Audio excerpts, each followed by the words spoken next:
मार्क्सने भांडवलशाहीच्या अरिष्टाबद्दल मांडणी केली त्यावेळेला तो भांडवलशाहीच्या स्पर्धात्मक व्यवस्थेकडे बघत होता. आता ती मांडणी मग आता आजच्या व्यवस्थेलाही लागू पडते का? साधारणपणाने 19व्या शतकाच्या अखेरीला मुख्यतः युरोपात राष्ट्रीय पातळीवरची मक्तेदारी कंपन्या निर्माण झाल्या. या कंपन्यांना आधीच्या 50-70 वर्षामध्ये 100 वर्षामध्ये तिथल्या राष्ट्रांच्या राज्यसंस्थांनी, ज्यांना नेशन स्टेट म्हणतात, त्यांनी मोठ्या प्रमाणावरती वसाहतवादासाठी मदत केलेली होती. म्हणजे वसाहतींमधून कच्चा माल मिळवणं, वसाहतींमधून स्वस्त श्रम मिळवणं आणि वसाहतींमध्ये त्यांचा मॅन्युफॅक्चर्ड माल, उत्पादित माल खपवणं. त्या काळामध्ये एक विशिष्ट आंतरराष्ट्रीय श्रम विभागणी झालेली होती आणि ती स्पष्ट होती. ती स्पष्ट अशी होती की ज्याला प्राथमिक उत्पादनं म्हणतात, प्रायमरी गुड्स, ही सगळी म्हणजे खाणी, जंगलं, शेती आणि तत्सम सगळी उत्पादनं, ही आता ज्याला थर्ड वर्ल्ड म्हटलं गेलं नंतर, किंवा त्या काळातलं जे वासाहतिक जग आहे, वसाहती देश आहेत, तिथून पहिल्या जगात येईल आणि पहिल्या जगामध्ये त्याची प्रोसेस होईल आणि त्यातला उत्पादित माल हा जगभर दिला जाईल. म्हणजे कापूस हा भारतातून समजा इंग्लंडला जाईल किंवा इजिप्तमधून जाईल, काही काळ अमेरिकेतूनही जाईल आणि इंग्लंडमधून कापड हे जगभर जाईल. आता हे करणाऱ्या कंपन्या ज्या वेळेला मोठ्या मोनोपोली झाल्या राष्ट्रीय मक्तेदाऱ्या, त्यावेळेला त्यांचं आणि त्या राज्यसंस्थेचं एक नवं नातं तयार झालं.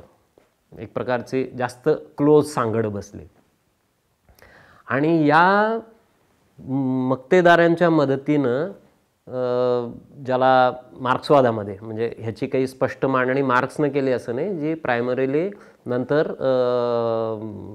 लेनिननं केली, की यांचं रूपांतर आता एका जागतिक पातळीवरच्या आधुनिक साम्राज्यवादात झालं. साम्राज्यवाद हा शब्द त्याच्यामध्ये वापरला जातो. म्हणजे पूर्वी साम्राज्य होती की नाही, अशोकाचं होतं, अकबराचं होतं, त्याच्या आधीचे काही साम्राज्य होती, समजा अलेक्झांडरचं असेल, पण ही एका अर्थी सरंजामी राजेशाही व्यवस्थांची साम्राज्य होती.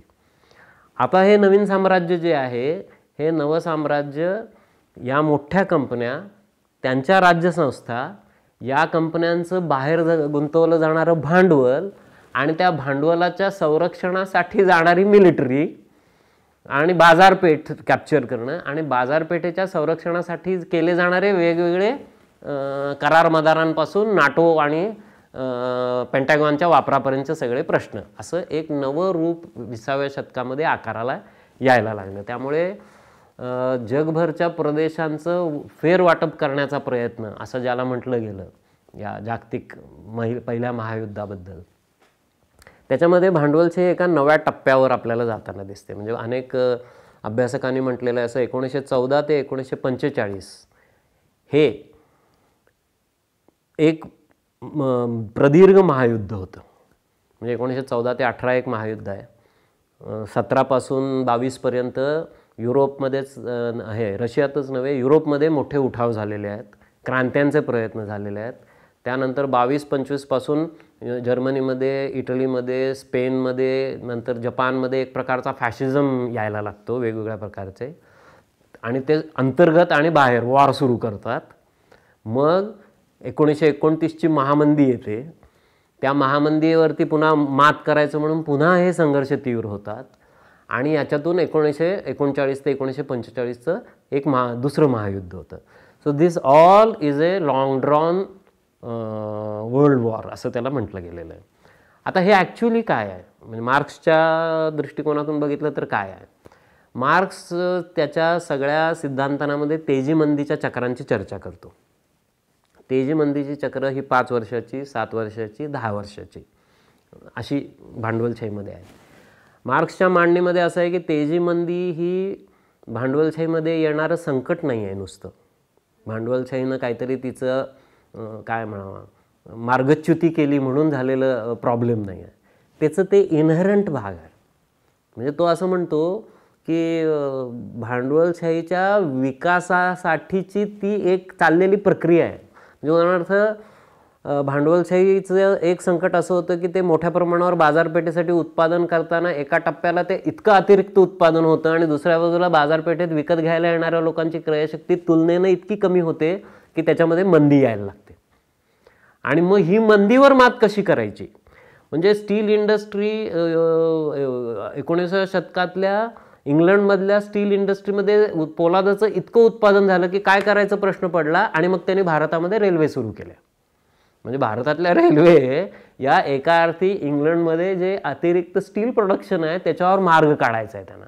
असं तुम्हाला प्रत्येक बाबतीत दाखवता येतं की त्याचं एक्सपान्शन. म्हणून मार्क्स असं म्हणतो की प्रत्येक रिसेशन किंवा प्रत्येक मंदीतून मार्ग काढायला भांडवलशाही स्वतःला एक्सपांड करत जाते. ते त्याचं इन्नर लॉजिक आहे. म्हणजे बरेच नॉन मार्क्सिस्ट तर काय, पण काही वेळेला मार्क्सिस्ट मंडळींनाही असं वाटतं की तेजी मंदी हा प्रॉब्लेम आहे भांडवलशाहीतला, which can be removed and भांडवलशाही कॅन बी रिफॉर्म्ड. म्हणजे कॅपिटलिझम हा रिफॉर्म करता येतो. पण मार्क्सचं म्हणणं असं होऊच शकत नाही, कारण ते त्याचं लॉजिक आहे की त्याच्या आधारेच ते, म्हणजे नुसती लागलेली हगवण नाही आहे ती.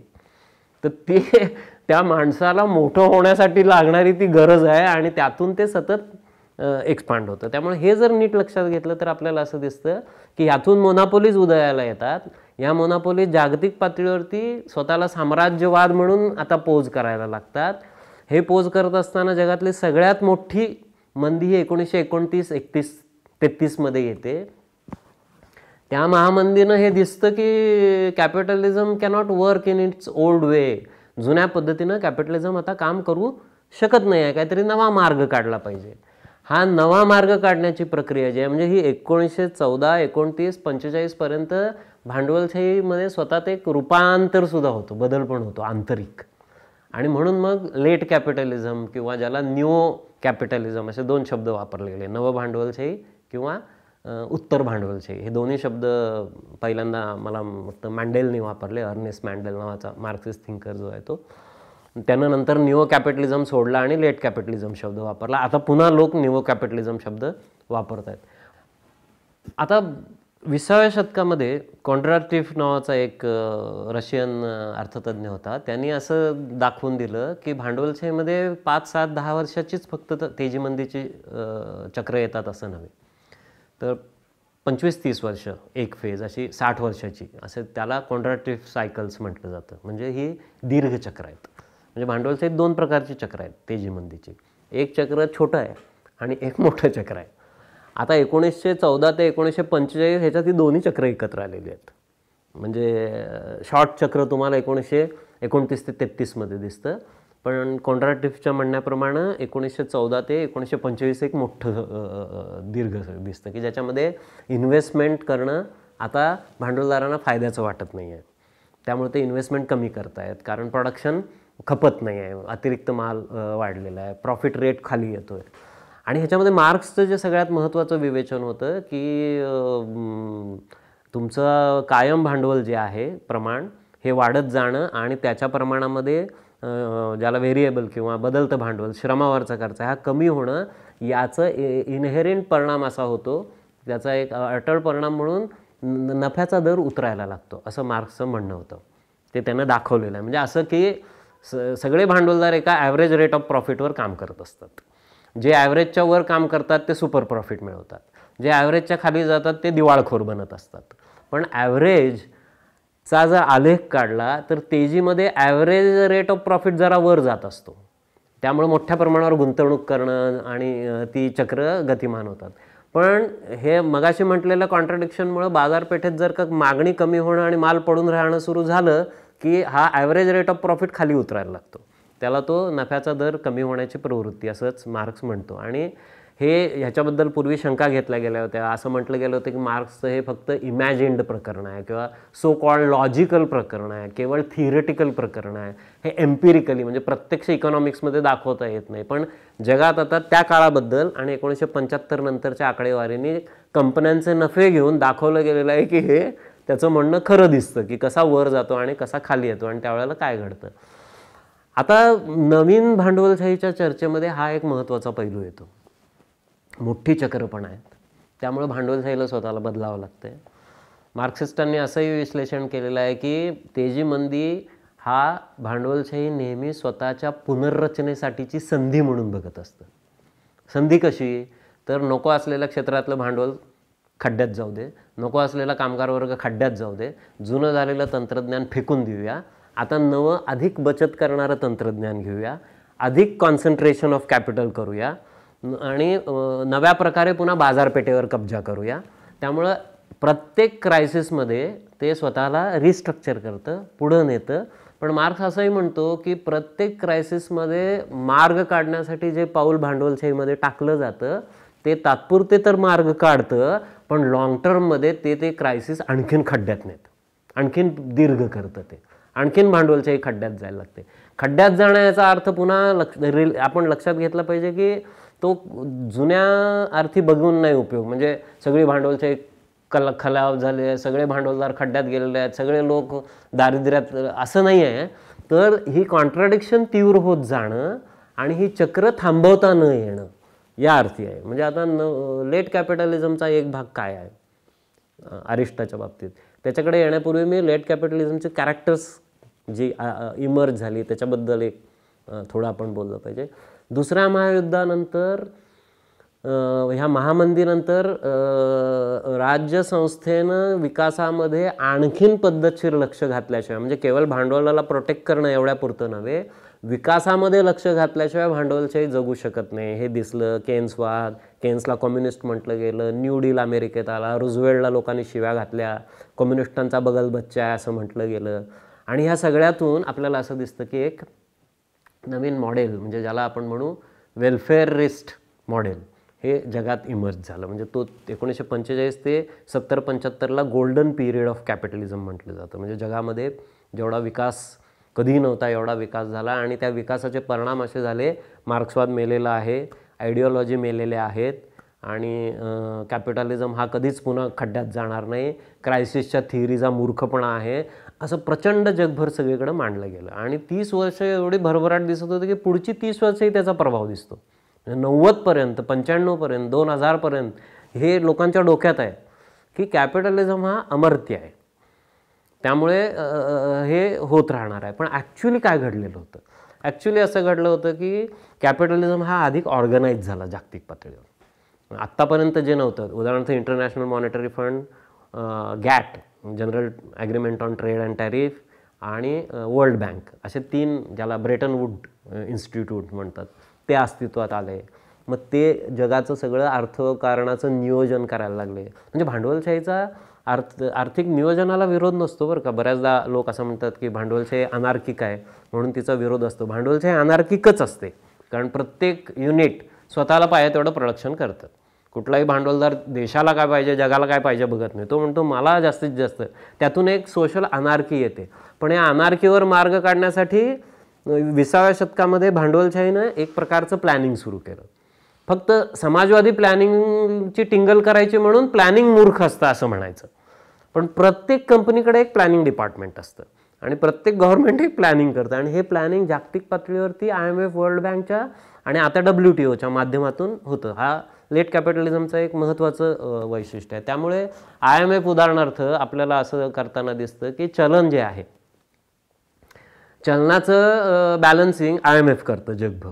चलनाचा पुरवठा, फॉरेन एक्सचेंज, उदाहरणार्थ भारताला डॉलर पाहिजे आहेत, मग भारतानं रुपयाचं अवमूल्यन करायचं की नाही हे IMF सांगतं. हे आपल्याला सगळ्यांना कल्पना आहे. वर्ल्ड बँक आपल्याला शर्ती घालते कर्ज घेताना आणि मग कुठल्या कंपन्यांना तुम्ही कॉन्ट्रॅक्ट दिली पाहिजेत, कुठल्याचं एक्सपोर्ट केलं पाहिजे, काय इम्पोर्ट केलं पाहिजे, हे सगळं सांगतं. म्हणजे दुसऱ्या महायुद्धानंतर जागतिक अर्थव्यवस्थेची एक पुनर्रचना झाली.